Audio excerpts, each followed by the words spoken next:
आदरणीय अध्यापक साथियों और प्यारे बच्चों, आज इस वीडियो में हम करेंगे कक्षा 8 विज्ञान विषय रहेगा। अध्याय 16 रहेगा प्रकाश।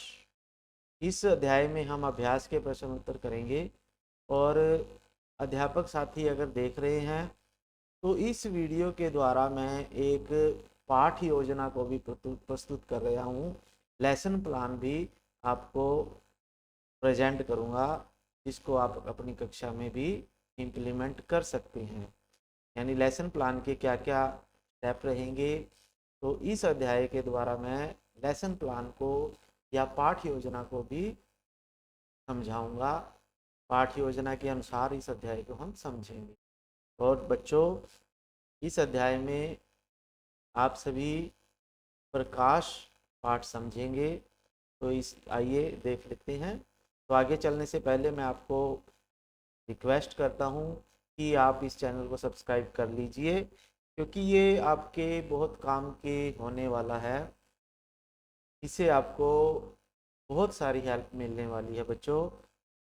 और अपने दोस्तों को इसे शेयर भी करें, लाइक भी करें। ठीक है, तो चलिए चलते हैं।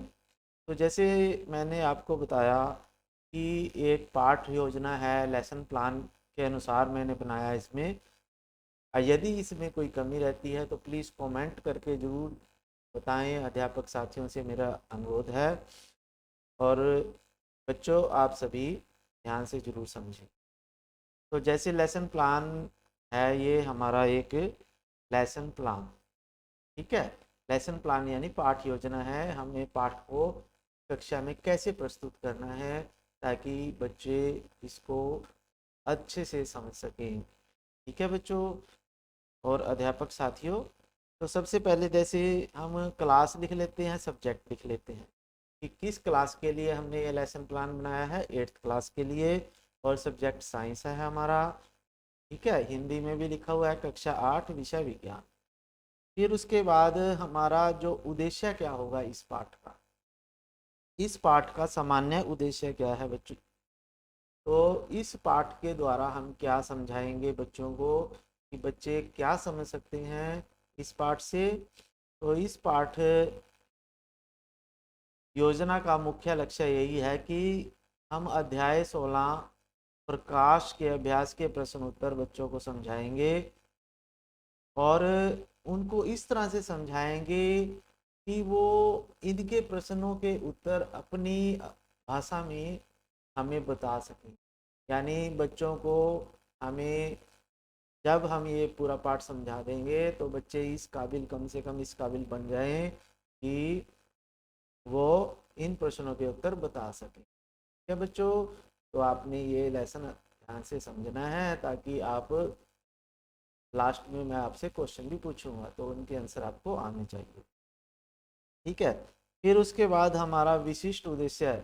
विशिष्ट उद्देश्य का मतलब जो लेसन के अंदर मुख्य बिंदु आएंगे बीच में, वो भी बच्चे समझ सकेंगे। तो ये विशिष्ट उद्देश्य आ जाएंगे हमारे। सामान्य उद्देश्य, मुख्य उद्देश्य है मेन, और विशिष्ट उद्देश्य होते हैं स्मॉल, छोटे छोटे ऑब्जेक्टिव्स होते हैं लेसन में। तो इस अध्याय में बच्चे क्या क्या सीखेंगे। एक तो वस्तुएं हमें कैसे दिखाई देती हैं ये जान सकते हैं वस्तुएं। परावर्तन के नियम क्या होते हैं, नियमित और विसरित परावर्तन क्या होता है, प्रकाश किन किन सतहों से प्रवर्तित हो जाता है। कोलाइडोस्कोप के बारे में देखेंगे बच्चे। सूर्य का प्रकाश सफ़ेद है या रंगीन, आंखों की बनावट कैसी है उसका चित्र समझेंगे। आंखों की देखभाल कैसे कर सकते हैं बच्चे। और ब्रेल प्रणाली और दृष्टि बाधित, अगर इससे संबंधित प्रश्न आया तो ये भी सीख जाएंगे बच्चे। ठीक है, तो ये कम से कम ये बातें जरूर सीखेंगे। तो ये हमारे विशिष्ट उद्देश्य हैं, स्मॉल ऑब्जेक्टिव्स हैं। ठीक है। फिर इसमें हम शिक्षण सहायक सामग्री क्या होगी, इसके बाद आता है हमारे पास अगला स्टेप शिक्षण सहायक सामग्री। यानी हमें कक्षा में क्या क्या यूज कर सकते हैं जब हम पढ़ा रहे होंगे। ग्रीन बोर्ड होगा, हमारी कक्षा में लगा हुआ होगा ब्लैक बोर्ड या ग्रीन बोर्ड। चौक डस्टर तो होगा ही। अगर आपकी कक्षा में स्मार्ट बोर्ड है तो उसका आप यूज कीजिए, उससे आसान बन जाती है टीचिंग। फिर है परावर्तन के नियम दर्शाने के लिए आप कोई मॉडल भी बना सकते हो या प्रयोग करवा लीजिए। जैसे मैं इस वीडियो में प्रयोग ही करवाऊंगा आपको, परावर्तन के नियम हैं उनको समझाने के लिए। तो उसके लिए हमें समतल दर्पण चाहिए, दर्पण स्टैंड चाहिए, टॉर्च भी चाहिए, प्रकाश किरण पुंज बनाने वाला बॉक्स चाहिए हमें उसके लिए, और विज्ञान की पाठ्य पुस्तक भी चाहिए। कॉपी पेन बच्चे रखेंगे ही, ठीक है। तो इस सामग्री की हमें जरूरत पड़ने वाली है, या कोई चार्ट वगैरह भी है अगर, तो वो आप यूज कर सकते, ठीक है। फिर उसके बाद ये तो हो गया हमारे स्टेप। फिर उसके बाद हम क्या करेंगे, पूर्व ज्ञान जांचेंगे बच्चों को कि बच्चों को कितना आता है। हम प्रकाश का लेसन समझा रहे हैं, तो प्रकाश के बारे में बच्चों को पता है या नहीं, दो तीन प्रश्न पूछ लेते हैं। जैसे बच्चों प्रकाश किसे कहते हैं, तो अगर बच्चों प्रकाश किसे कहते हैं आपको पता है भी प्रकाश क्या होता है, तो इसको परिभाषित कर सकते हैं। तो इसका आंसर कमेंट बॉक्स में जरूर लिखें, ठीक है। प्रकाश का परावर्तन किसे कहते हैं, प्रकाश का परावर्तन किसे कहते हैं बच्चों, इसका भी आंसर आपने कमेंट बॉक्स में डालना है बच्चों। और मानव आँख की देखभाल कैसे कर सकते हैं, हम अपनी आँखों की देखभाल कैसे कर सकते हैं, तो ये प्रश्न मैं लेसन समझाने के बाद भी आपसे पूछूंगा।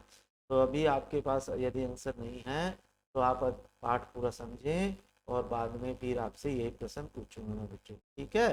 तो हमने ये प्रश्न आपसे पूछे हैं आपका ज्ञान जांचने के लिए। फिर अब हम प्रस्तुतिकरण करते हैं, यानी अब हमारी क्लास जो है चल गई है बच्चों, जो हम आपको सिखाना चाहते हैं वो, उसमें आपने अपना पूरा पार्टिसिपेशन करना है कक्षा में। तो प्यारे बच्चों, आज प्रकाश अध्याय के अभ्यास के प्रश्न उत्तर करेंगे, और आशा है सभी बच्चे इसमें अपनी अपनी सहभागिता देंगे, सभी बच्चे इसमें अपना योगदान देंगे और अच्छे ध्यान से समझेंगे लेसन को, ठीक है। तो चलिए शुरू करते हैं अभ्यास के प्रश्न उत्तर। तो इसमें अभ्यास के प्रश्न उत्तर में सबसे पहले देख लेते हैं कि मान लीजिए आप अंधेरे कमरे में हैं, क्या आप कमरे में वस्तुओं को देख सकते हैं, क्या आप कमरे के बाहर की वस्तुओं को देख सकते हैं, व्याख्या कीजिए। अगर आप अंधेरे कमरे में हैं तो क्या आप वहाँ पे कोई वस्तु देख सकते हो, तो ये देख लीजिए, आपको चित्र से ही अंदाज़ा हो जाएगा। वैसे तो आपको आंसर पता है, लेकिन फिर भी आपको दिखा देता हूँ। ये चित्र है, जैसे ये रात का अंधेरा है। देखो बच्चों, जहाँ पे तो इस बल्ब का प्रकाश, इस बल्ब की रोशनी जिन जिन वस्तुओं के ऊपर पड़ रही है, वो वस्तुएं हमें दिखाई दे रही हैं बच्चों। तो इसका मतलब क्या हुआ, प्रकाश किसे कहते हैं, पहला प्रश्न आपके पास आया था। तो ये आंसर मैं आपको दे देता हूँ, प्रकाश वह साधन है जो वस्तुओं को देखने में हमारी मदद करता है बच्चों। प्रकाश जब किसी वस्तु के ऊपर पड़ता है, जैसे अभी मेरे ऊपर प्रकाश पड़ रहा है और ये प्रकाश मेरे से टकरा के आपकी आंखों तक जा रहा है, इसलिए मैं आपको दिखाई दे रहा हूँ बच्चों। तो इसी प्रकार से जिस वस्तु के ऊपर प्रकाश पड़ता है वो हमें वस्तु दिखाई देती है। तो प्रकाश वस्तुओं को देखने में हमारी सहायता करता है, प्रकाश वह साधन है जो वस्तुओं को देखने में हमारी सहायता करता है। तो अब इसका आंसर देख लेते हैं कि अंधेरे कमरे में आप वस्तुओं को देख सकते हो। तो इसका आंसर है बच्चों, जब हम अंधेरे कमरे में होते हैं तो हम कमरे में मौजूद वस्तुओं को नहीं देख पाते। यानी हम अंधेरे वाले रूम में, अंधेरे वाले कमरे में, आप करके देखना बच्चों कि आप अंधेरे वाले कमरे में जाओ तो क्या वहाँ पे आप बिना लाइट के, बिना रोशनी के वस्तुओं को देख सकते हो, तो नहीं देख सकते। वस्तुओं को देखने के लिए हमें लाइट जलानी पड़ती है या टॉर्च जलानी पड़ती है। तो हम कमरे के बाहर की वस्तुओं को देख सकते हैं, क्योंकि बाहर प्रकाश होता है, सूर्य का प्रकाश होता है बाहर दिन में, और रात में भी अगर चांद निकला है तो हमें वस्तुएं दिखाई दे देंगी, अगर नहीं निकला तो रात को हम बाहर भी वस्तुओं को आसानी से नहीं देख सकते यदि कोई लाइट वगैरह नहीं जली हुई है। तो प्रकाश की किरणें जो हैं वस्तुओं से परावर्तन के बाद हमारी आंखों में प्रवेश करती हैं और वस्तुएं हमें दिखाई देती हैं। तो इस प्रकार प्रकाश हमें वस्तुओं को देखने में हमारी सहायता करता है बच्चों। ठीक है, तो ये प्रश्न था बच्चों। फिर दूसरा प्रश्न है, नियमित और विसरित परावर्तन किसे कहते हैं? नियमित परावर्तन और विसरित परावर्तन में अंतर बताना है। तो परावर्तन क्या होता है? सबसे पहले परावर्तन आपको पता होना चाहिए बच्चों। परावर्तन का मतलब है बच्चों कि किसी चमकदार वस्तु से जब किसी चमकदार वस्तु, जैसे आपके पास ये दर्पण है, ये क्या है बच्चों? दर्पण है ये। ठीक है, तो जब किसी चमकदार वस्तु से देखो आपकी तरफ चमक लग रही है, ये कैसी चमक लग रही है बच्चों? ये बल्ब से प्रकाश की किरणें आई और इससे टकरा के आपकी तरफ आ गई है, तो ये क्या है बच्चों? प्रकाश का परावर्तन है। जब प्रकाश किसी चमकदार तल से टकराता है और टकराने के बाद वो अपनी दिशा बदल लेता है। ठीक है, यहाँ से ऐसे इस दिशा में प्रकाश आ रहा था लेकिन इससे टकरा के उसने अपनी दिशा मोड़ ली, तो उसे प्रकाश का परावर्तन कहते हैं बच्चों। ठीक है, तो अब परावर्तन भी दो तरह के होते हैं बच्चों, एक विसरित परावर्तन, एक नियमित परावर्तन। तो नियमित परावर्तन क्या होता है? नियमित परावर्तन में देखो बच्चों क्या है, इसमें है जैसे आपके पास है, ये है नियमित परावर्तन बच्चों। चित्र में आपको दिखाई दे रहा है नियमित परावर्तन। इसमें प्रकाश की किरणें जो हैं ये समांतर आ रही हैं, ब्लैक वाली, जो ब्लैक वाली प्रकाश की किरणें आप देख रहे हो इसमें, तो ये कैसी हैं? ये समांतर आ रही हैं। और जो ब्लू वाली नीले रंग की जो किरणें हैं, लाइनें हैं, ये बाहर की तरफ जा रही हैं, तो ये भी समांतर ही जा रही हैं। यानी समांतर प्रकाश की किरणें आई और समांतर ही प्रकाश की किरणें गई, तो इसे हम बोलते हैं नियमित परावर्तन। नियमित परावर्तन में क्या होता है देखिए, सभी परावर्तित किरणें समांतर होती हैं और यह चिकनी और पॉलिश सतह से परावर्तित होती है। यानी ये जो होती है इस तरह की चिकनी सतह होती है, उससे परावर्तन जब होगा तो वो नियमित परावर्तन होगा बच्चों। और जो परावर्तित किरणें हैं एक दिशा में परावर्तित होती हैं। ये प्रार्थी जो लिखा हुआ है बीच में ये गलत है बच्चों, ये नहीं आएगा। तो इसमें परावर्तित किरणें एक दिशा में परावर्तित होती हैं, यानी परावर्तित किरणें सभी की सभी एक ही दिशा में जाएंगी। ऐसे नहीं भी कोई इस दिशा में जा रही है कोई इस दिशा में जा रही है, ऐसा नहीं होगा। नियमित परावर्तन में सभी किरणों की एक ही दिशा होगी, परावर्तित किरणों की। सभी चिकनी पॉलिशदार सतह से टकरा के जाएंगी और सभी समांतर जाएंगी। ठीक है, तीन बातें होंगी नियमित परावर्तन में। और अब विसरित परावर्तन देख लेते हैं बच्चों। तो विसरित परावर्तन में आप ये देखिए, तो विसरित परावर्तन में जैसे नीली, ये जो काली लाइनें हैं ये सभी समांतर आ रही हैं एक दूसरे के, लेकिन जो नीली लाइनें हैं वो किसी की दिशा इधर है कोई इधर दिशा में, यानी उनकी दिशा अलग अलग है। तो विसरित परावर्तन इसे कहते हैं बच्चों, जब परावर्तन किसी खुरदरे खुरदरे सतह से होता है। जब परावर्तन किसी खुरदरी सतह से होता है, खुरदरी का मतलब है बच्चों, जैसे ये मैंने एक वो लिया है खुरदरा, गत्ते गत्ते से बना हुआ रोल है, तो ये एक सतह खुरदरी सतह है।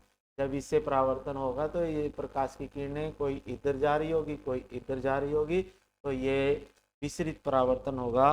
तो इसकी ये देख लेते हैं, जो परावर्तित किरणें हैं वो समांतर नहीं होती, यानी जो नीले वाली किरणें हैं वो समांतर नहीं है, वो अलग अलग दिशाओं में ये खुरदरी सतह से परावर्तित होती है और इनकी दिशाएं अलग अलग होती हैं, यानी परावर्तित किरणें अलग अलग दिशाओं में चली जाती हैं। तो ये विसरित परावर्तन है बच्चों। ठीक है, तो विसरित परावर्तन में जो हमारे पास परावर्तन का नियम है वो विफल नहीं होता बच्चों, क्योंकि जो सतह होती है ना, खुरदरी सतह में तल जो होता है कोई ऐसे सीधा है, कहीं से टेढ़ा है, तो वहां से फिर उसकी दिशा बदल जाती है। ठीक है, तो जो परावर्तन का नियम है वो बिल्कुल सही है, उसकी कोई विफलता इसमें नहीं है। फिर उसके बाद है प्रश्न 3 है बच्चों, निम्नलिखित में से बताएं किसमें समांतर किरण पुंज से टकराएंगे तो नियमित परावर्तन होगा और किसमें विसरित परावर्तन होगा। तो जो चिकनी चमकदार सतह से टकराएगी जब प्रकाश की किरण, इस तरह की सतह कोई चिकनी होगी तो नियमित परावर्तन होगा, और जब खुरदरी से टकराएगी तो विसरित परावर्तन होगा। तो हमने यही देखना है, जो चिकनी सतह है वहां पे आपने नियमित परावर्तन लिखना है, और जिस पे दूसरी पे विसरित परावर्तन। तो पॉलिश युक्त लकड़ी की मेज, यानी लकड़ी का मेज है, पॉलिश किया हुआ है, चमकदार है, तो ये यहाँ से क्या होगा, नियमित परावर्तन होगा। नीचे देख लेते हैं, आंसर ही देख लेते हैं इनके। तो इसमें देखिए आपके पास क्या आएगा, पहला पॉलिश युक्त लकड़ी जो है उसमें नियमित परावर्तन होगा क्योंकि सतह चिकनी है। फिर है चौक पाउडर, खुरदरी सतह है, विसरित परावर्तन होगा। ठीक है, फिर है गत्ते की सतह भी खुरदरी होगी, विसरित परावर्तन होगा। फिर संगमरमर का पत्थर है, पत्थर यानी पत्थर लगा हुआ है फर्श पे, उसके ऊपर पानी पड़ा है तो बहुत चिकना हो जाता है, नियमित परावर्तन होगा। दर्पण भी में भी नियमित परावर्तन होता है, दर्पण यानी शीशा, जो अभी मैंने दिखाया था।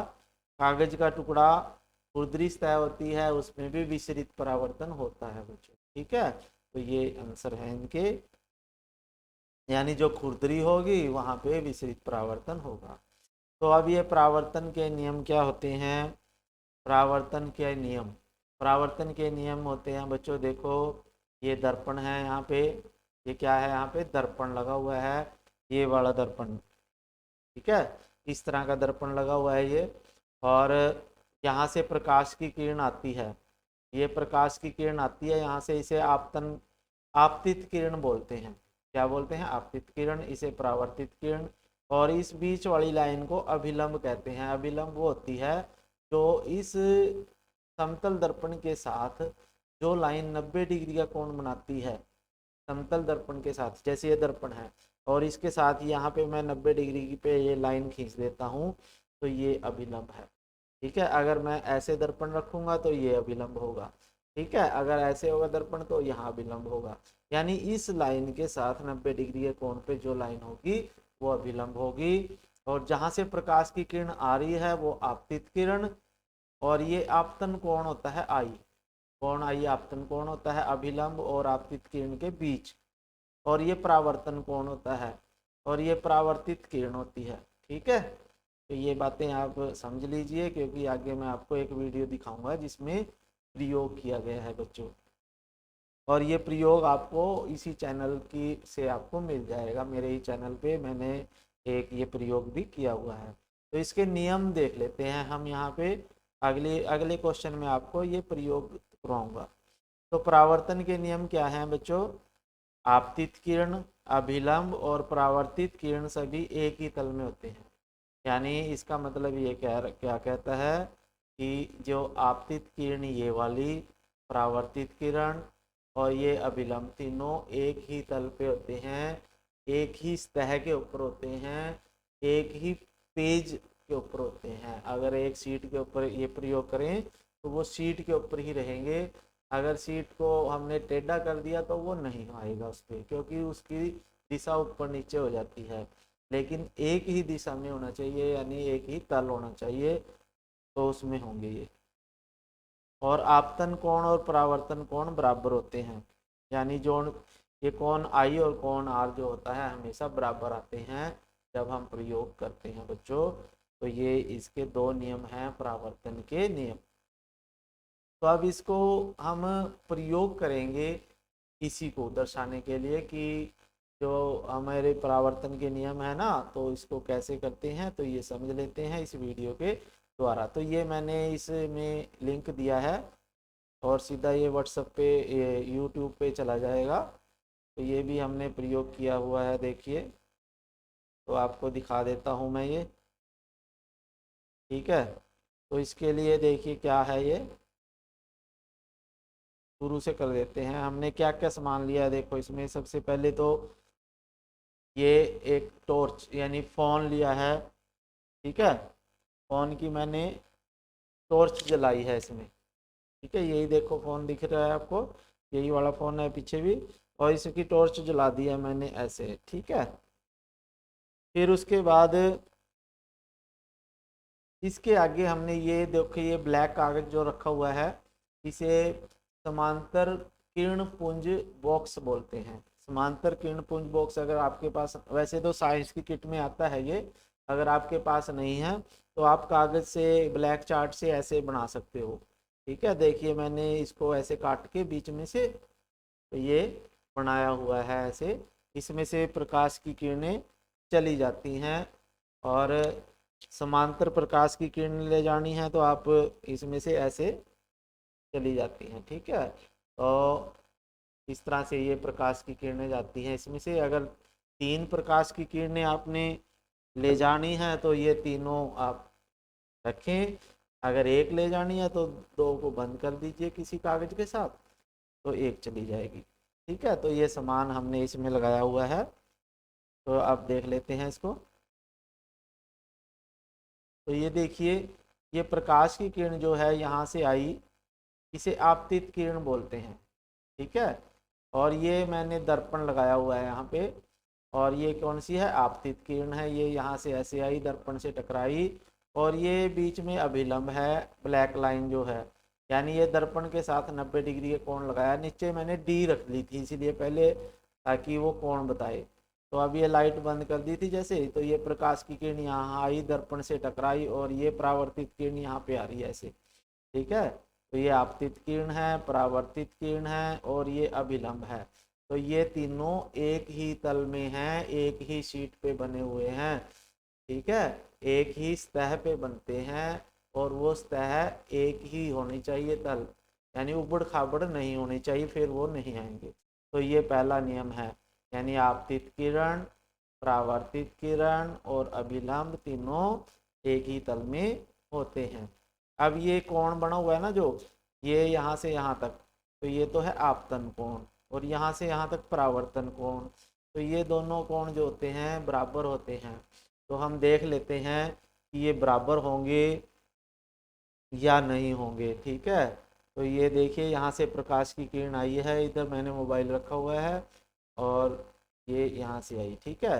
तो अब इसको हम ये निशानी लगा लेते हैं। यहाँ भी हमने जो इसके साथ पेन के साथ निशानी लगाई, और फिर यहाँ भी हमने पेन के साथ निशानी लगाई, और इसको लाइट जला के देखेंगे हम, ठीक है। तो लाइट जला के हम देखेंगे कि बाद में, अब ये हमने लाइट जला दिया, देखो अब ये कोण आया जैसे 10, 20, 30, 40, ठीक है। 40 और 50 के बीच में ये कोण आया है, यानी 45 डिग्री का कोण है यहाँ पे ये, ठीक है। तो ये 45 से 90 तक, यानी ये यहाँ से यहाँ तक 45 डिग्री का कोण आ जाएगा। ये आपतन कोण कितने डिग्री का आया, 45 डिग्री का। और ऐसे ही परावर्तन कोण है जो 90 से लेकर यहाँ तक है, ये भी 45 है, 40 और 50 के बीच में आया, ये भी 45, यानी 45 और 45 90। तो ये भी परावर्तन कोण भी 45 डिग्री का ही आया है। तो आपतन कोण और परावर्तन कोण दोनों, ये देखिए आपतन कोण है, और ये परावर्तन कोण आर है। रिफ्लेक्टेड एंगल भी बोलते हैं इसे, इंसिडेंट एंगल भी, ठीक है। तो आपतन कोण आई, इंसिडेंट एंगल 45 डिग्री का आया, रिफ्लेक्टेड एंगल भी 45 डिग्री का ही आया है बच्चों। तो दोनों कोण बराबर हैं। तो ये दूसरा लॉ है परावर्तन का, दूसरा नियम क्या कहते हैं कि आपतन कोण और परावर्तन कोण दोनों बराबर होते हैं। और पहला नियम क्या था कि आपतित किरण, परावर्तित किरण और अभिलंब तीनों एक ही तल में होते हैं, ठीक है। तो ये इसका नियम था। फिर उसके बाद हम आगे चलते हैं। तो इसे सब्सक्राइब ज़रूर कर लेना बच्चों, यदि नहीं किया। ठीक है, लाइक करें, शेयर करें। अभी और भी क्वेश्चन पड़े हैं, अभी और दिखा देते हैं। तो फिर उसके बाद है आपके पास, तो ये हमने ये लिंक दिया था ये वीडियो दिखाने के लिए। ठीक है, तो आपने ये समझा, इसमें ये सब कुछ लिखा हुआ है यही कि हमने आपतित किरण, परावर्तित किरण, अभिलंब एक ही तल में होते हैं, ये गतिविधि दिखानी है। तो उसके लिए हमारे पास क्या क्या सामान होने चाहिए। ठीक है, ये समतल दर्पण होना चाहिए, होल्डर रे बॉक्स होना चाहिए, और सफ़ेद कागज़ की सीट। ठीक, हम करेंगे ऐसे, जैसे हमने किया है वैसे ही हम करेंगे। तो आपतित किरण, अभिलंब और परावर्तित किरण को चिन्हित करेंगे और कागज को मोड़ेंगे जो बोर्ड के किनारे पर से परे हैं। तो हम देखते हैं, अब इस चित्र में भी देख लेते हैं थोड़ा। तो इसने देखिए, ये आपतित किरण है, ये परावर्तित किरण है। तो जब ये शीट है, जो वाइट शीट पूरी सीधी है, एक ही तल में है, तब तो ये प्रकाश की किरण यहाँ तक हमें दिखाई दे रही है। लेकिन जब ये हमने थोड़ा हम मोड़ दिया, ये देखिए कागज इसने नीचे मोड़ दिया यहाँ से, तो ये यहाँ तक कट गई है, प्रकाश की किरण आगे नहीं दिखाई दी। ठीक है, ऊपर और ये देखिए ये यहाँ तक आ रही है, लेकिन ये थोड़ी कट गई है। क्यों कटी? क्योंकि इस कागज का तल जो है दूसरा हो गया, अब तो सेम तल नहीं रहा, तो इसलिए हमें ये दिखाई नहीं दे रही। तो इससे यही सिद्ध होता है कि ये तीन आपतित किरण, परावर्तित किरण और अभिलंब जो है, तीनों एक ही तल में होते हैं। तो इस प्रयोग के द्वारा हमने यही किया है, और जो आपने वीडियो देखी उससे हमने ये भी सिद्ध किया कि आपतन कोण, परावर्तन कोण बराबर होते हैं। ठीक है, तो ये आंसर आप लिख लेना कॉपी में इसका। ठीक, तो यही है। फिर उसके बाद है प्रश्न आपके आगे बच्चों, खाली स्थान है हमारे पास, निम्नलिखित प्रश्नों के खाली स्थान भरने हैं। तो समतल दर्पण के सामने, अगर समतल दर्पण के सामने कोई व्यक्ति 1 मीटर की दूरी पर है, तो अपने प्रतिबिंब से कितने मीटर दूर दिखाई देगा। यानी समतल दर्पण होता है जिसमें हम हर रोज अपना चेहरा देख के तैयार होते हैं सुबह सुबह, वो समतल दर्पण होता है। उस समतल दर्पण से मैं 1 मीटर दूर खड़ा हूँगा, तो मेरा प्रतिबिंब, प्रतिबिंब का मतलब समतल दर्पण के अंदर जो मेरा चेहरा दिखाई देगा वो मेरे से कितनी दूर होगा।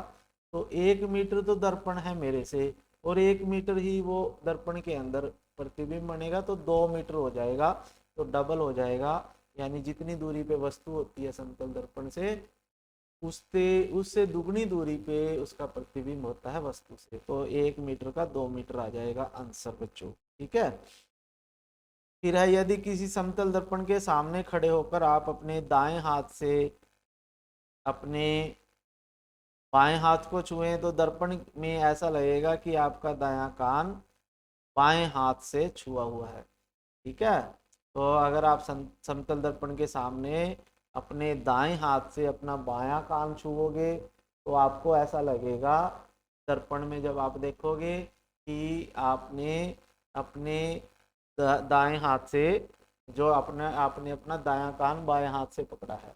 यानी दोनों खाली स्थानों में बायां बायां आ जाएगा। ठीक है, उल्टा दिखाई देता है ना हमें दर्पण में, तो इसे हम पार्श्व परावर्तन कहते हैं। समतल दर्पण में जब हमें दायां भाग बायां तरफ, बायां भाग दाईं तरफ दिखाई देता है, तो उसे हम पार्श्व परावर्तन कहते हैं।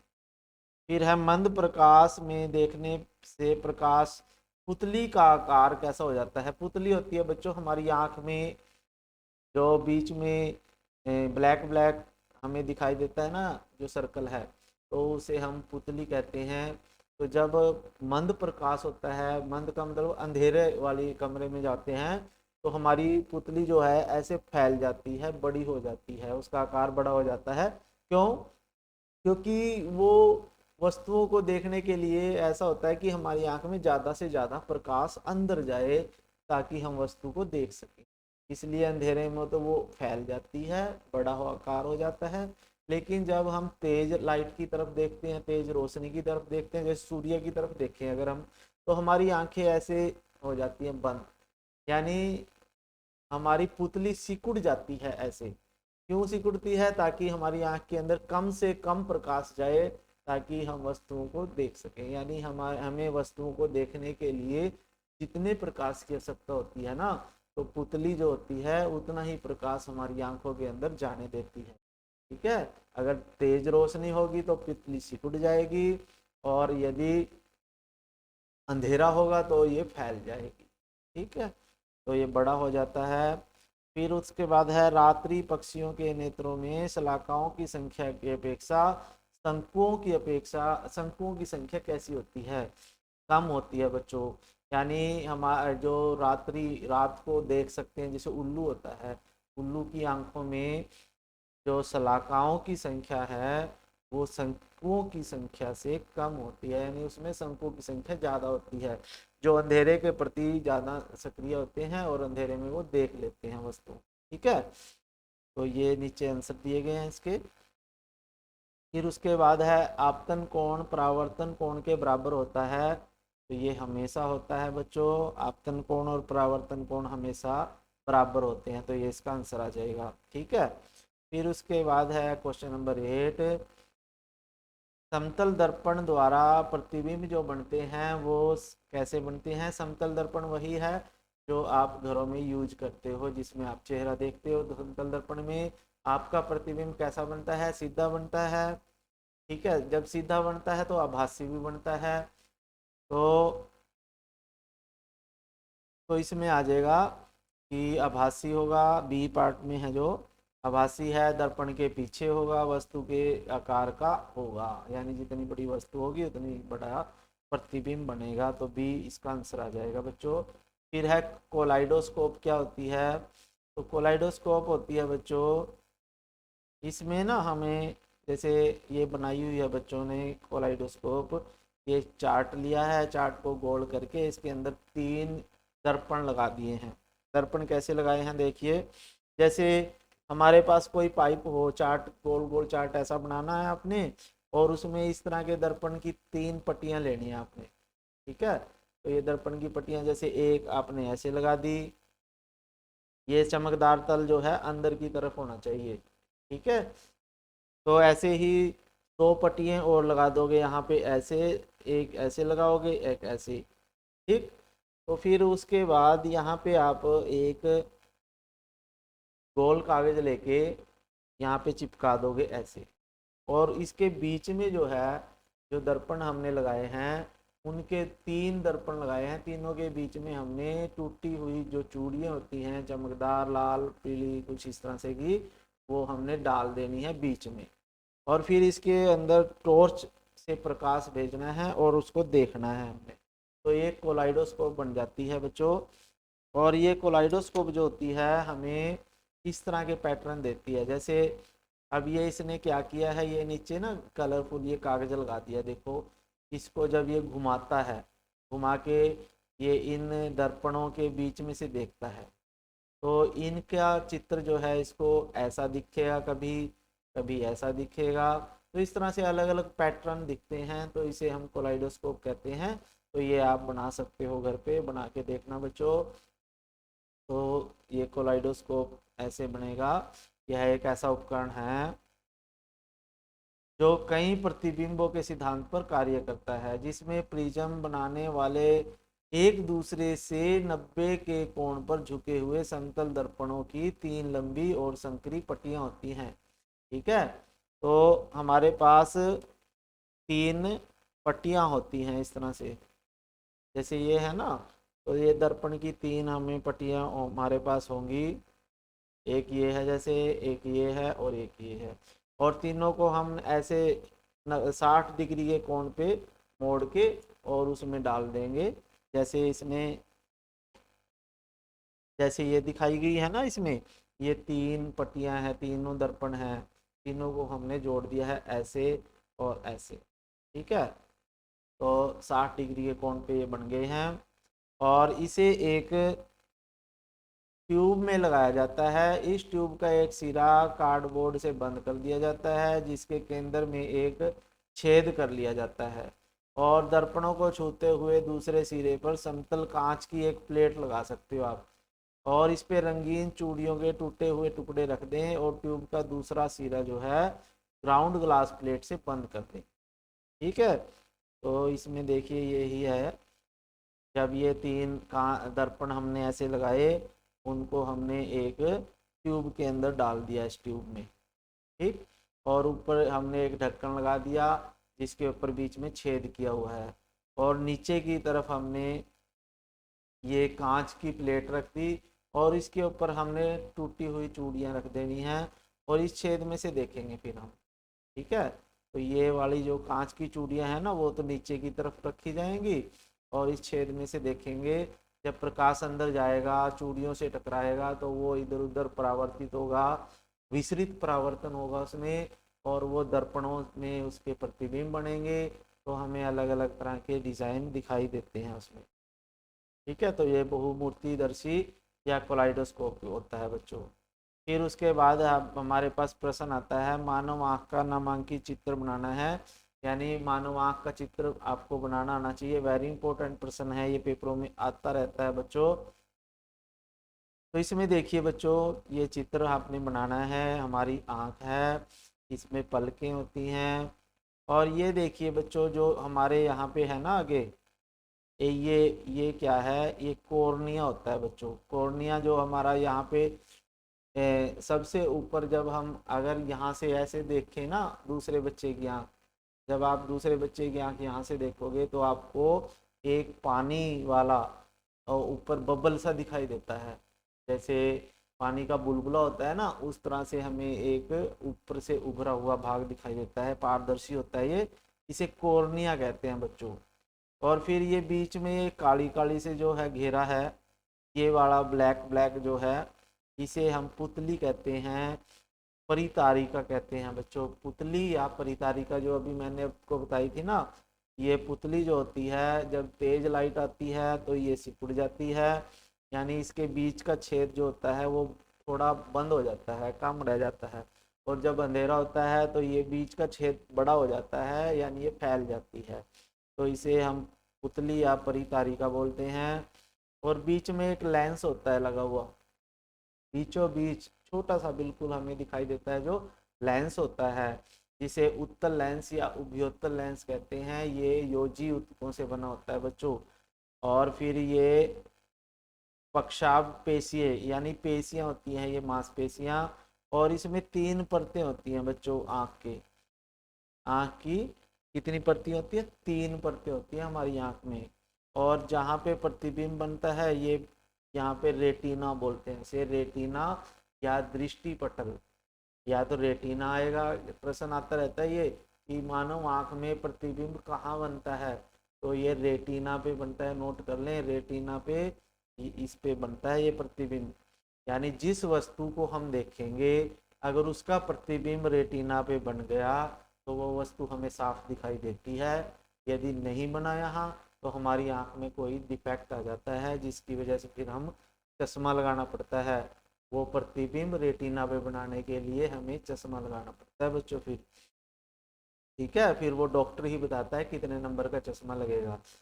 और ये होती हैं प्रकाशिक तंत्रिका, यानी ये नसें होती हैं, तंत्रिकाएं होती हैं, जो आँख के पीछे से हमारे दिमाग के साथ जुड़ी होती हैं, कुछ कुछ हमारे ब्लड के साथ जुड़ी होती हैं, जो पोषक तत्व देती हैं आँख के। तो ये आपको चित्र आना चाहिए मानव आँख का। ठीक है बच्चों, नेक्स्ट चलते हैं। अब ये कहता है कि गुरमीत जो है, ये लेजर लाइट आपने देखी होगी, सभी बच्चे खेलते हैं इसके साथ। लेजर लाइट होती है, लाल रंग की होती है, और ये जैसे हरे रंग की है। तो गुरमीत जो है लेजर टॉर्च का उपयोग करके क्रियाकलाप करना चाहता है। उसके शिक्षक ने उसे ऐसा करने की सलाह न करने की सलाह दी, तो शिक्षक ने ऐसी सलाह क्यों दी? ठीक है, गुरमीत जो है एक प्रयोग करना चाहता था लेजर लाइट के द्वारा, तो उसके टीचर ने कहा, भाई बच्चे आपने इसके साथ ये नहीं करना। क्यों नहीं, उसने क्यों नहीं करने दिया टीचर ने? क्योंकि जो लेजर लाइट होती है ना, अगर वो गलती से ना किसी की आंख में डल जाए, किसी दूसरे बच्चे की आंख में चली जाए ना लेजर लाइट, तो वो आंख को खराब कर सकती है बच्चों। तो इसलिए अध्यापक ने उसको मना कर दिया। तो टीचर ने गुरमीत को ऐसा न करने की सलाह इसलिए दी क्योंकि लेजर लाइट उसकी आंखों के लिए बहुत हानिकारक हो सकती है। इससे आंखें स्थायी दोष हो सकता है, यानी आंखें खराब हो सकती हैं। तो इसलिए लेजर लाइट का जब भी हम प्रयोग करें पूरी सावधानी के साथ करना चाहिए बच्चों, नहीं हमें आंखों की रोशनी से भी हाथ धोना पड़ सकता है। ठीक है। फिर है आंखों की देखभाल हम कैसे कर सकते हैं, भी हमारी हम क्या क्या करें कि हमारी आंखें जो है स्वस्थ रहे, इनसे हमें ठीक दिखता रहे। तो हमें पता है कि हमारी आंखें बहुत कीमती है, इनकी देखभाल करनी चाहिए। क्या कर सकते हैं हम, जब भी हम पढ़ें तो सीधा बैठ के पढ़ें, ऐसे नहीं भी लेट गए किताब लेके और पढ़े हुए हम पढ़ रहे हैं तो उससे हमारी आंखों के ऊपर जोर पड़ता है बेटे। तो इसलिए आपने जो है सीधे बैठ के पढ़ना भी है। टीवी भी अगर आप देखते हो तो सीधे बैठ के देखें। और अगर मोबाइल वगैरह जैसे देखने की ज़्यादा वो रहती है तो आंखों के सामने ले जाके देखें और थोड़ा दूरी पे देखें, ऐसे नहीं भी पास लेके देख रहे हैं। ठीक है, उससे हमारी आंखों पे असर होता है। वैसे टीवी और मोबाइल का तो हमें कम से कम प्रयोग करना चाहिए बच्चों, ज़्यादा नहीं देखना चाहिए। फिर उसके बाद अगर सलाह दी जाए तो चश्मे जरूर लगाएं। अगर डॉक्टर ने आपको बोल दिया ना कि आपको चश्मा लगाना है तो आप लगाएं, शर्माएं ना।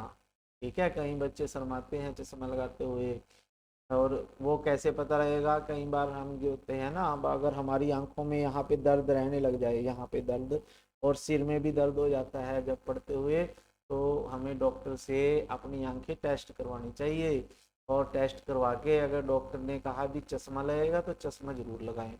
फिर आंखों को पानी के साथ, साफ पानी के साथ जरूर धोएं, सुबह सुबह और शाम को, यानी जितनी बार भी हो सके ठंडे पानी के साथ अपनी आंखों को धोएं। सर्दियों में अक्सर हम गर्म पानी के साथ नहाते हैं और उससे हमारी आंखों में दर्द होने शुरू हो जाता है बच्चों। तो इसलिए हो सके आप मुंह को ठंडे पानी के साथ, ताजे पानी के साथ अवश्य धोएं, उससे आपकी आंखें ठीक रहती हैं। और कभी भी आंखों में जो है सीधे लाइट, तेज रोशनी की तरफ हमें नहीं देखना चाहिए। जैसे लेजर लाइट है, सूर्य का प्रकाश है, या कोई तेज लाइट है, कोई भी वेल्डिंग होती है जैसे उसकी तेज लाइट होती है, तो उसकी तरफ हमने नहीं देखना चाहिए। और हमें उचित रोशनी में पढ़ना चाहिए। जब भी हम पढ़ते हैं ना या कुछ भी काम करते हैं तो कमरे में उचित रोशनी होनी चाहिए, अंधेरे में ना पढ़ने की कोशिश करें। ठीक है, तो ये हम कर सकते हैं। और अगर हमें आँख में कुछ भी दिक्कत होती है तो हमें डॉक्टर के पास, डॉक्टर की सलाह से ही दवाई डालनी चाहिए। ऐसे में भी हमने ऐसे ही घर में पड़ी कोई दवाई ऐसे ही डाल ली, उसकी एक्सपायरी डेट देखें। तो इस तरह की कुछ बातें होती हैं जो हम अपनी आंखों को ठीक ठाक रख सकते हैं। और हाँ, हमें आंखों के लिए अच्छी रोशनी के लिए गाजर का जूस पीना चाहिए, गाजरें खाएं, पपीता खाएं, तो इस तरह की चीज़ें ज़्यादा खाएं जिससे आपको विटामिन ए मिलेगा और वो हमारी आंखों के लिए अच्छा होता है बच्चों। ठीक है। फिर उसके बाद आपके पास है, यदि परावर्तित किरण, आपतित किरण 90 डिग्री कोण पर हो तो आपतन कोण का मान कितना होगा। अब ये प्रश्न आया बच्चों कि अगर ये आपतित किरण, इंसिडेंट रे बोलते हैं आपतित किरण को, और ये परावर्तित किरण, रिफ्लेक्टेड रे, परावर्तित किरण, इन दोनों के बीच में 90 डिग्री का कोण बना हुआ है ये। ठीक है, तो जैसे हमने प्रयोग किया था ना उसमें भी 90 डिग्री का ही कोण था बना हुआ। वो कम ज़्यादा हो सकता है, वैसे वो अचानक ही उसमें भी प्रयोग में 90 डिग्री का कोण बना हुआ है। तो 90 डिग्री का जब कोण बनता है ना ये, तो ये दोनों कोण बराबर होते हैं और दोनों का जोड़ 90 डिग्री है। ठीक है, जैसे मैं कहूँ कि दो बच्चों के पास पैसे हैं, ठीक है, रुपए हैं, और दोनों के पास बराबर रुपए हैं, और दोनों के रुपयों को अब अगर हम मिलाएं तो वो 90 रुपये बनते हैं, और दोनों के पास बराबर रुपए हैं। तो बताओ एक बच्चे के पास कितने रुपए हैं। तो आप कितने बताओगे बच्चों, सोच के बताओ। तो आप सोचो के बताएंगे कि 90 45 इसके पास है, 45 इसके पास है, दोनों को मिलाएंगे 90 हो जाएंगे। ठीक है, और दोनों बराबर हैं इसलिए 45 45 है, 45 45। तो ये भी यहीं पे ऐसा है, दोनों को मिलाएं तो 90 डिग्री होगा और दोनों बराबर हैं, तो इसलिए एक एक 45 45 का हो जाएगा। तो इस तरह आपको इस तरह से करोगे आप इसमें सोल्व, यही करोगे कि दोनों का जोड़ 90 डिग्री है, दोनों के पास 90 डिग्री है टोटल और दोनों बराबर भी हैं, तो इसलिए एक के पास 45 डिग्री का होगा। ठीक है, तो इस तरह से आपने कर लेना है दोस्तों। फिर उसके बाद है आपके पास दो समांतर, यदि दो समांतर दर्पण एक दूसरे से 40 सेंटीमीटर के अंतराल पर रखे हैं तो उनके बीच रखी एक मोमबत्ती की कितनी प्रतिबिंब बनेंगे। तो इसका मतलब क्या है बच्चों कि दो दर्पण है, एक दर्पण ये है एक ये है, तो दोनों एक दूसरे से 40 सेंटीमीटर की दूरी पे रखे हैं। कितने सेंटीमीटर? 40 सेंटीमीटर। और उनके बीच में एक मोमबत्ती, जैसे यहाँ पे खड़ी कर देता हूँ मैं मोमबत्ती, और यहाँ दोनों साइड हम दर्पण लगा देते हैं समतल। ठीक है, एक दूसरे के समांतर हैं, तो इनमें मोमबत्ती की कितने प्रतिबिंब बनेंगे? तो वो अनंत बनेंगे बच्चों। आप देखना करके कभी आपको मौका मिले ना, एक समतल दर्पण इधर खड़ा करके एक इधर खड़े करके रखना और बीच में खुद खड़े होना, तो आपको देखना इसमें भी इतनी प्रतिबिंब दिखेंगे, उसके भी इतने कि आप काउंट नहीं कर सकते। तो इनकी संख्या जो होगी अनंत होगी बच्चों। कितनी? अनंत। अनंत का मतलब असीमित, जिसकी हम गिनती ना कर सके। फिर उसके बाद है बच्चों, ये दो समतल दो दर्पण ऐसे लगाए गए हैं। ठीक है, ये यहाँ से ऐसे समतल दर्पण है, दोनों दोनों दर्पण हैं, दोनों 90 डिग्री के कोण पे हैं। जैसे ये है ना, तो ये देखिए, तो इस ये कोण जो है एक दूसरे को 90 डिग्री पे मिलते हैं। 90 डिग्री का मतलब ये दोनों कोण ये ऐसे हैं, ऐसे 90 डिग्री पे। ठीक है, तो ये देख रहे हो ना आप, तो ये इस तरह से दो हैं जो ये ऐसे 90 डिग्री के कोण पे हैं यहाँ पे ये। फिर उसके बाद एक प्रकाश की किरण यहाँ से आई और फिर वो यहाँ से टकरा के यहाँ पे जाएगी और यहाँ से ऐसे जाएगी। तो इसका हमने किरण आरेख खींचना है, यानी इसका चित्र बनाना है। एक प्रकाश की किरण जैसे यहाँ से आई, ऐसे इससे टकराई, इससे टकराने के बाद ये ऐसे जाएगी इधर और इससे टकरा के ऐसे चली जाएगी। तो ये हम आगे चित्र बनाया हुआ है, इसका आंसर यही है। तो ये प्रकाश की किरण यहाँ से आई, ये परावर्तित हो गई, फिर ये परावर्तित दोबारा फिर यहाँ से चली गई वापस। तो जब दो समतल 90 डिग्री के कोण पे होते हैं तो परावर्तित किरण जिस दिशा से आई उसी दिशा में वापस चली जाती है। ठीक है, तो ये इसमें प्रश्न था बच्चों। ठीक, फिर उसके बाद है आपके पास ये चित्र आपने बनाना था। फिर उसके बाद समतल दर्पण है बच्चों, ये समतल दर्पण में यहाँ पे P खड़ा है, यहाँ पे Q खड़ा है, यहाँ पे R खड़ा है। तो अब ये देखना कि A जो है किस किस को देख सकता है। ठीक है, A यहाँ पे खड़ा है, तो A देखिए, ए से प्रकाश की किरण यहाँ पे गई और यहाँ पे, यानी पी को तो देख सकता है ये, तो क्यू को देख सकता है या नहीं? तो क्यू को भी ये देख सकेगा। देखते हैं आगे क्या बनाया इसने। तो इसमें देखिए, तो वह वस्तु का प्रतिबिंब पी और क्यू पर देख सकता है परंतु आर को नहीं देख सकता। ठीक है, तो आपका यही आंसर है कि वो पी और क्यू को देख सकता है लेकिन आर को नहीं देख सकता बच्चों। फिर उसके बाद समतल दर्पण है, ये ए है समतल दर्पण। ए पर स्थित किसी वस्तु के प्रतिबिंब की स्थिति ज्ञात कीजिए। क्या बी में पहेली इस छवि को देख सकती है? क्या सी इस प्रतिबिंब को देख सकता है? जब पहेली बी से सी तक जाती है तो ए का प्रतिबिंब किस ओर खिसकेगा? यानी अगर बी और सी, बी से सी की तरफ जाएगी तो प्रतिबिंब किधर जाएगा? तो इसमें देख लेते हैं बच्चों। तो ये आकृति बनेगी इसकी, ये ए है, ये बी है और ये सी है, और ये इनका प्रतिबिंब बना हुआ है, आभासी प्रतिबिंब। जैसे हम दर्पण के सामने होते हैं ना जब, तो हमारा आभासी प्रतिबिंब ऐसे ही बनता है अंदर दर्पण के पीछे।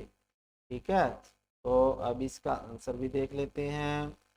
तो इसका आंसर है जैसे आपके पास ये, जो पहेली ए का प्रतिबिंब देख सकती है। ठीक है, और इसमें बूझो ए का प्रतिबिंब देख सकता है, यानी जो बी है ये पहेली है, ये बूझो है सी, और दोनों ए का प्रतिबिंब देख सकते हैं। और ए पर वस्तु का प्रतिबिंब गति नहीं करेगा क्योंकि वस्तु गतिमान नहीं है। ठीक है, अगर वस्तु ए गति करेगी तभी इसका प्रतिबिंब दूसरी तरफ जाएगा, इसका प्रतिबिंब तो वहीं का वहीं रहेगा। लेकिन ये बूझो और पहेली गति करेंगे तो वस्तु का प्रतिबिंब चेंज नहीं होगा बच्चों। ठीक है, फिर ये तो हमारी कक्ष में सहभागिता थी, जब हम लेसन प्लान पूरा कर लेते हैं। ठीक है, तो हमने कक्षा में ये काम करवाया, बच्चों की भी सहभागिता लेंगे, बच्चों से क्वेश्चनिंग करेंगे बीच बीच में। तो फिर उसका बाद हम एक बार बच्चों से पूछ लेते हैं जो हमने सिखाया है। तो 2-3 प्रश्न हम पूछ लेते हैं, जैसे बच्चों प्रकाश किसे कहते हैं? अभी हमने बताया था ना, परावर्तन का नियम क्या है, परावर्तन के कितने नियम हैं, तो ये प्रश्न आ जाते हैं। या कोलाइडोस्कोप क्या होता है बच्चों? ठीक है, या हम अपनी आंखों की देखभाल कैसे कर सकते हैं? तो उसमें बच्चे अपने आंसर लिख के भेजेंगे हमें या वहीं पे देंगे, तो ये उसका आकलन कर लेते हैं। ठीक है बच्चों, तो आज हमने एक बार फिर से हम थोड़ा सा बच्चों को रिवाइज करवा सकते हैं कि बच्चों आज हमने क्या क्या किया। प्रकाश किया है, नियमित परावर्तन के बारे में पढ़ा है, विसरित परावर्तन के बारे में, परावर्तन के नियम भी पढ़े हैं हमने। ठीक है, और क्या क्या पढ़े हैं, तो कोलाइडोस्कोप के बारे में हमने देखा, मानव आँख के बारे में हमने इसका चित्र बनाना सीखा, और क्या सीखा बच्चों? हमने सीखा कि हम अपनी आंखों की देखभाल कैसे कर सकते हैं। ठीक है, और इसमें दो बातें थी कि जो अंधे लोग होते हैं, जो ब्लाइंड पर्सन होते हैं, जिनको दिखाई नहीं देता, ठीक है, तो वो कैसे पढ़ते हैं बच्चों? तो उनके लिए एक ब्रेल लिपि होती है, जो छू के पढ़ते हैं, वो ऐसे छू के पढ़ते हैं, उन्हें ब्रेल लिपि कहते हैं। ब्रेल नामक एक वैज्ञानिक था, उसने ब्रेल लिपि दी थी, क्योंकि वो भी ब्लाइंड था, उसको भी दिखाई नहीं देता था, तो उसने फिर ये लिपि दी जिसमें वो छू के पढ़ सकते हैं। कुछ डॉट्स होते हैं, कुछ उनके अलग से यंत्र होते हैं जिसमें वो हाथ लगा के पढ़ते हैं वस्तुओं को, और उनकी बुक्स भी अलग तरह की होती हैं ब्रेल लिपि की। ठीक है बच्चों, तो इस तरह की बातें थी ये। और फिर अब गृह कार्य हम बच्चों को दे देते हैं। तो आपका बच्चों गृह कार्य क्या है कि बच्चे इस अध्याय के अभ्यास के प्रश्न उत्तर कापी में लिखेंगे और याद करके लाएंगे बच्चों। ठीक है बच्चों, तो ये आज का काम था और आज की वीडियो थी। तो बच्चों अगर आपको अच्छी लगी, या अध्यापक साथियों अगर आपको भी ये काम की वीडियो है, तो आप इसे लाइक कर दीजिए, चैनल को सब्सक्राइब जरूर कर दीजिए, और घंटी के बटन को दबाएं, और ज़्यादा से ज़्यादा बच्चों तक या अध्यापक साथियों तक इसे शेयर करें। थैंक यू, जय हिंद।